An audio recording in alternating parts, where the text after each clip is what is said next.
بسم الله الرحمن الرحیم.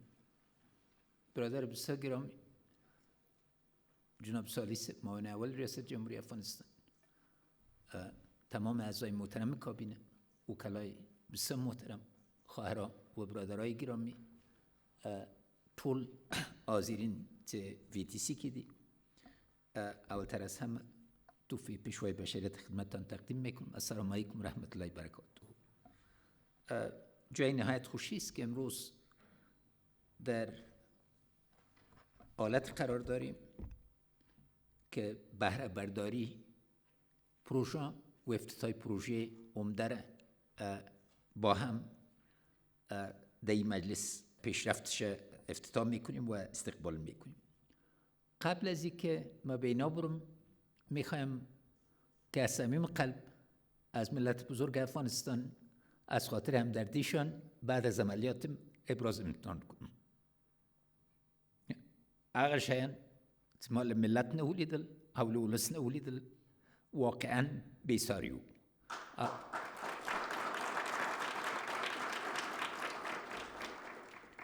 او زه غواړم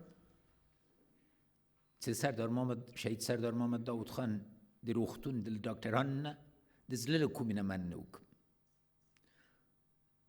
دا عملیات په ډېر اصولي، مسلکي او اساسي توګه اجرا سو او د دوی له ظرفیت نه خاصتا ډاکټر صاحب زدران او ټول تیم نه د زړه له کومې نه مننه کوم. 100 روز گفتیم 100 مژده. یکی از مژده‌های دیگه ما به جناب دکتر صاحب فضلی که از شما و همه همکارایتان که دکتر هستین، در ظرف از این 100 روز ما منصب اول باید یک پلان مبدل شدن شفاخانه شهید سردار داود خان به یکی از بهترین شفاخانه‌های منطقه دوباره باید در رو دست گرفته شد. این ضرور است که ما بتانیم قوای امنیتی و دفاعی خود این قوت قلب بتیم که وقتی که در خدمت از این وطن مجروم میشن یا مشکلات صحی برشان میایه، یک شفاخانه درجه اول در داخل کشور وجود داره و امید است بر تمام قوای امنیتی و دفاعیتان ثابت شده باشه که رئیس جمهورتان حاضر از زیر عین کارد دکترای افغان قرار بگیره که شما قرار میگیرید.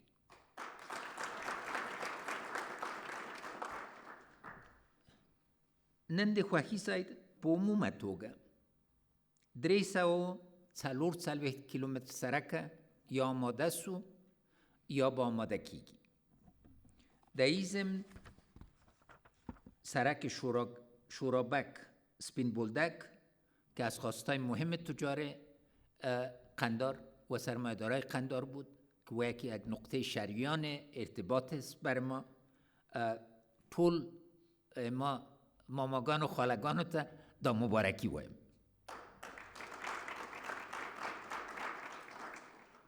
سرک شرن انگور هده که بازم یکی از شریانای عمده است، دم طولت مبارک وایم. سرک دانش الی پل مغان ولایت کاپیسا بر طول 20 کیلومتر به تمام وکیل صاحبای محترم کاپیسا ایره تبریک میگم و تمام مردم. سرک ارملک الی لامان یکی از عمده ترین کارهای ما در افغانستان است، از جهت که سرک القوی بالاخره از خواب مثل کمال خان واره. سرک القوی ما عین ارزش داره. امروز تکمیلی 52 کیلومتر که دارای 196 پای پلچک است. اینم به تمام مردم افغانستان، خاصا مردم ولایت بادغیس و هرات تبریک میگم. پل کمپنی شهر کابل طولش 56 متر است و ارزش 48 متر. پروژه که آماده افتتاح است، بخش اول سرک القوی شهر کابل است به طول 22 کیلومتر و 20 پای پلچک.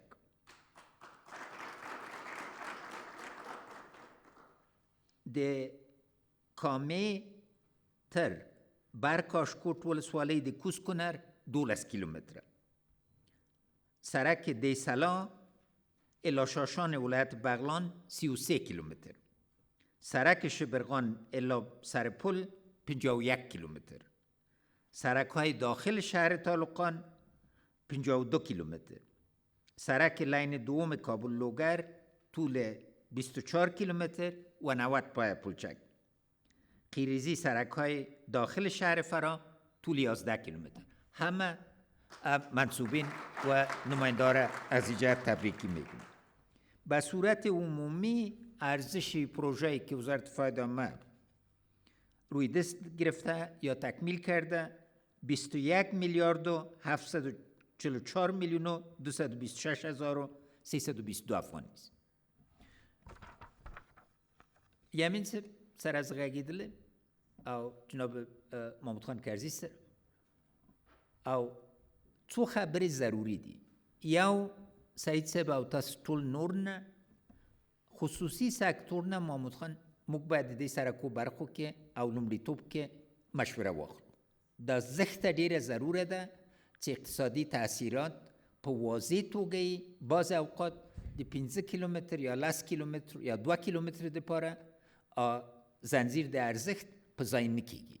او دوم استملاک ته بیا هم جناب کرزی صاحب تاسو توجه غواړم ځکه اکثر مسائل د استملاک دي او دا باید له یمین صاحب نه جګتر کیفیت او کمتر قیمت غواړم.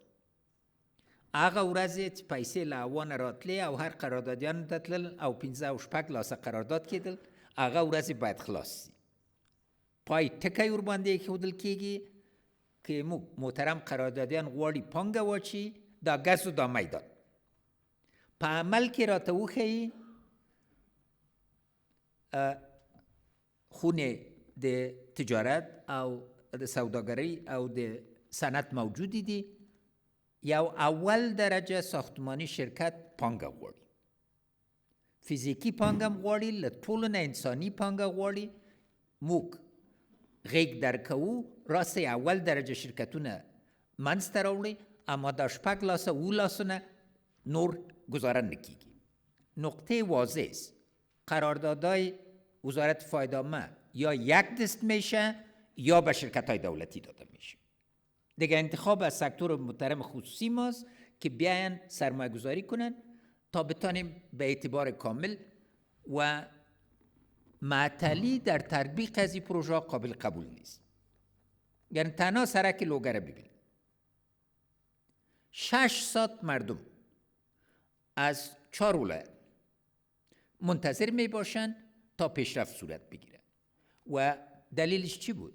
دیزاین به اندازه ناقص بود. 4 بار سر دیزاین تجدید نظر شد. از ساحه آبخیس میگذشت از پالوی قول حشمت خان و یمین صاحب پیدا کرد که کسی متخصص دیزاین بود در حقیقت فیلم خوانده بود. نو دلته ضرور ده چې ولس اصلاحات ته وګوري چې انشاءالله تعالی کیږي. از ښاروالي کابل امروز 2 میلیارد و 544 میلیون و 982 هزار و 3 افغانی از معاون صاحب اول و از جناب ښاروال صاحب والی صاحب کابل ما واقعا تشکر میکنم. یک حرکت بسیار واضح به وجود آمده و یک غصب به املاک دولتی و ملکیت عامه نه تنها یک نقطه پایان برش گذاشتین بلکه بار اول است من فکر میکنم در 40 سال که غصب برگشت داده شده. معاون صاحب اول از زحمات روزانه تان شب روزیتان در قسمت تطبیق میثاق امنیتی استقبال میکنم و انشالله تعالی از برکت ازی مردم کابل پس نه تنها پارکای خود خواد دیدن بلکه تمام امکانات. پلهای پاچا و شینه را گفتن. ساختمان سرک‌های اعتبار از چهارراهی قلعه نجارا الا چهارراهی سرور کائنات و بعد از او الا سیراهی خواجه بغراز. ساختمان سرک اتصالی قرغه الا سرک کابل قندار است. ساختمان سی اول پارکای صنعتی است که بار اول ښاروالي کابل توجه کرده.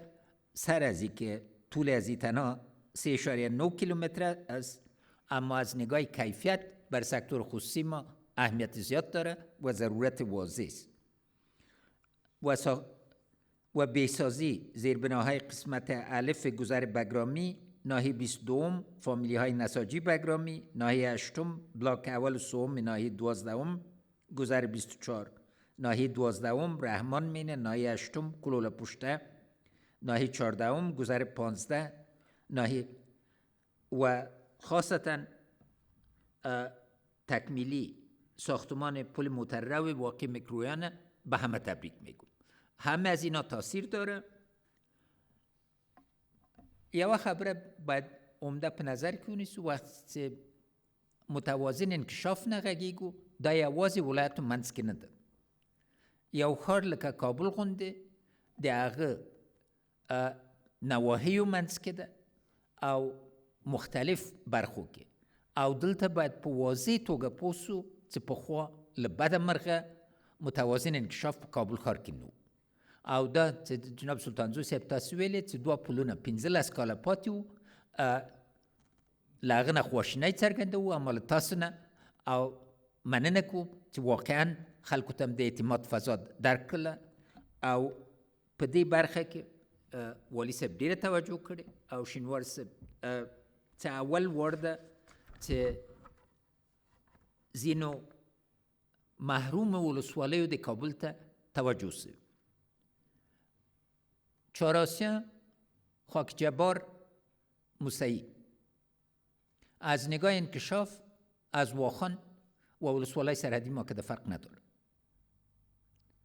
و هر کسی که به این فکر باشه معنایش است که برای خود لانه های بیامنی کابل ایجاد میکنه. دروازه کابل دروازه لاوری نیست. کابل باید در چارچوب امنیتی بسیار بزرگ ببینید. محاسب اول برش توجه کردن، اما ضرورت عزیز که ضروریات مردم برش توجه شد. تمام از این ولسوالی ها انشاءالله تعالی ظرفیت پغمان، ظرفیت ولسوالی شمالی کابل که فضل خدا انکشاف زیاد داشتن همه دارن. و در این بخش سرکای لوجستیکی میدان شهر در ولایت تاریخی میدان وردک، نام تاریخیش میدان وردک است. همه باید بدانین که وقتی که دکتر صاحب قیوم خان پیشنهاد ایجاد ولایت ها را کرد، نام از این ولایت به اساس اسناد تاریخی میدان وردک است. همه اطمینان داشته باشن که هر دو بخشش موجب احترام همه مردم افغانستان است. اعمار اپارتمان ها را گفتید.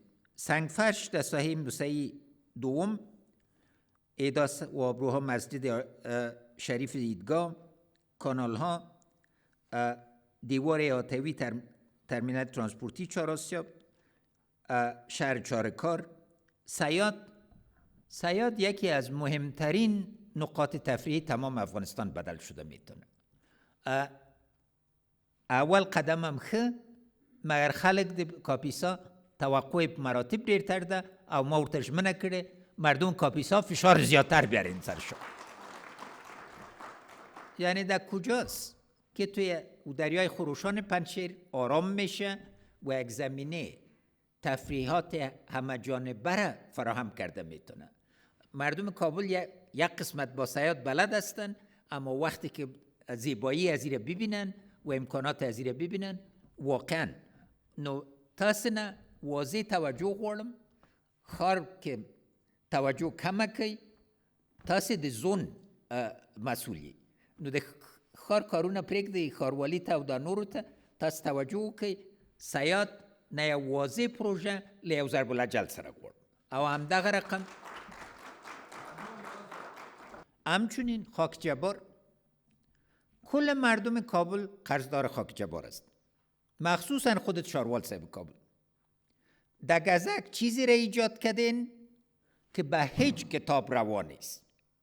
مردم در تعفن قرار دادین، در بوی قرار دادین، در مرض قرار دادین و ما به خاک جبار توجهتان میخوایم. غیر از او جناب شاروال صاحب انتقالات کثافات منع میکن.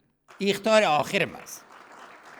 نمیشه به این رقم که تمام کثافات خود به یکی از زیباترین ولسوالیا بفرستیم و هیچ رقم توجه نکنیم. په بدل کې څه ورکوي؟ نو هم هلته اصلاحات غواړو او مخصوصا اداره د زون د پایتخت نه او والي صاحب د کابل نه مننه کوم چې دا ټولو کې کړي چې مخکې لاړ سي. احداث نقطه کلیدی خواهرها و برادرایی است که هرچی زون پایتخت انکشاف کنه با مو اندازه فشار سر شهر کابل کمتر میشه. نو دلته ضرور ده چې پانګه اچولې دپاره زمینه داسې برابره کړي چې د ځمکې قیمت داسې نه وي چې پانګوال مایوسه کړي. هر پانګوال چې په دې ولایتو کې پانګه اچي باید تاسې هر امکانات ورته برابر کړي او دا انشاءالله تعالی کیږي. از نگاه زیربنا ضرورت واضح است که باز گلوگاه ها را خواستن معاون صاحب اول برش توجه داشتن شما تشخیص کنین و در رفع از این گلوگاه اقدام عاجل شد. جناب معاون صاحب چند جای شما تشخیص کرده بودین اگر مو وسیع‌تر شود تا از نگاه رفت آمد ما بتونیم اقداماتی کنیم. طور مثال اگر شهر هرات بگیرین تنها 8 ساعت از داخل شهر عبور کرده میتونستن تا سرک القوی بدیل با وجود آمد. اما بازم اگر کدام پل کم بوده است یا اینا ضرورت واضح است. در آخر بازم پیشرفت از این پروژه بزرگ به همه تبریک میگم. اساسی خبرم په آخر کې حفظ مراقبت که ساتنه د دې پروژو نه وي دا ضایع کیږي او دلته خاصتا جناب سعید صاحب او نور پانګوال ضرورت د دې ده چې موږ ترانسپورتران په یو واضح ملي تړون سره موږ سره راسي. دا سرکونه 80 تنو 80 تنو 100 تنو ته نه دي جوړ سوي. جناب زاکی صاحب جناب کرزی صاحب همه ضرورت عزیز که با استانداردها با موافقه برسیم. ما از خاطر نفع چند شرکت میلیاردها دلار سرمایه را از دست دادن هم میتونیم. ضرورت واضح است که سکتور خصوصی آینده خود دری ببینه و برای حفظ مراقبت از اقدامات اساسی صورت بگیره. در حفظ مراقبت مشکلات جدی وجود داره و بدون حفظ مراقبت این صورت گرفتن هم میتونه. از نگاه ای که معلومات چطور شود انشالله تعالی امسال شما شاهد یک پروگرام بزرگ دیجیتال سازی خواهد بودین که معلومات به صورت اساسی همه قابل استناد میشه و اصلاحات را که در ترافیک خواهد آمد موجب از این خواهد باشه که سکتور خصوصی ما اطمینان داشته باشه او طول و لست انشالله تعالی وګوري سوله راتلونکې ده دا یو فرصت ده اما موږ او تاسې وظیفه دا ده چې ورځې خپل له کارونو نه غفلت ونه کړو. موږ توجه باید دا وي چې هره ورځ لکه دې غوندې کار وکړو چې راتلونکي نسلونه راباندې قضاوت کوي. بیا هم د خدای جل شانه له دربار نه مننه کوم چې نن دا فرصت راکړه چې دا پروژې ولمانځو په راتلونکي به انشاءالله تعالی د نورو اقداماتو شاهدان اوسو. تل دې وي افغانستان، یشسن افغانستان، زنده باد افغانستان.